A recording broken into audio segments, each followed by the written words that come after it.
ఈరోజు చాలా దురదృష్టకరమైనది. కాపోతే మనం నివాళులర్పించుకోవాలి కాబట్టి, ఈ సమావేశం ఇలా నిర్ణయించుకోవడం జరిగింది. మాకు కొల్లూరి గారు పరిచయమైన దగ్గర నుంచి దుర్గాపురం వాకర్స్ క్లబ్‌లో పరిచయం అయ్యారు. అక్కడి నుంచి దాంట్లో సభ్యులుగా చేరిన తర్వాత మా కలయిక అలాగా ఉంటుండు. ఎక్స్‌రేలో రండి బావుందని చెప్పేసనన్నారు. ఎక్స్‌రేలో చేరాను. ఎక్స్‌రేలో చేరిన తర్వాత అక్కడ వసంత్ కుమార్ గారు, మేము అక్కడ సభ్యులం.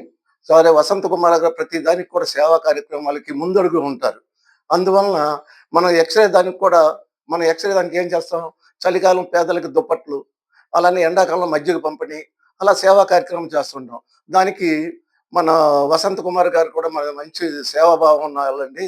ఆయన కూడా మనం తీసుకుందాం అంటే, అయ్యో! కంపల్సరీ రండి అని చెప్పేసని ఆహ్, ఆయన పరిచయం చేశాను కొల్లూరు గారికి. పరిచయం చేసిన దగ్గర నుంచి వసంత్ కుమార్ గారు, మేము కలిసి ప్రయాణం చేస్తూ ఉన్నాం.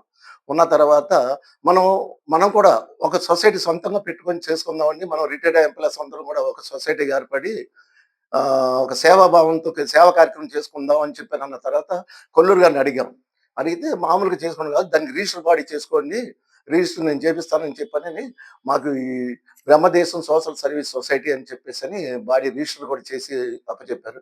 అటువంటి ఆహ్, మంచితనం గల వ్యక్తి, అరే! నా సొసైటీలో ఉంటుండి ఇంకో సొసైటీ వాళ్ళకి పెట్టుకోండి అన్నది లేకుండా చా చక్కగా మాకు సహాయం చేసి పెట్టారు. అటువంటి వ్యక్తి మాకు దూరం అయిపోవటం వల్ల చాలా బాధ అయిన విషయం. ఇంకా కొన్నాళ్ళుంటే మా సంస్థ కూడా ఇంకా బాగా డెవలప్ అయ్యి చేసుకునేది. అందువలన ఈరోజు వాళ్ళకి నివాళులర్పిస్తూ ఆ కుటుంబ సభ్యులకి ప్రగాఢ సానుభూతి తెలియపరుచుకుంటున్నాను.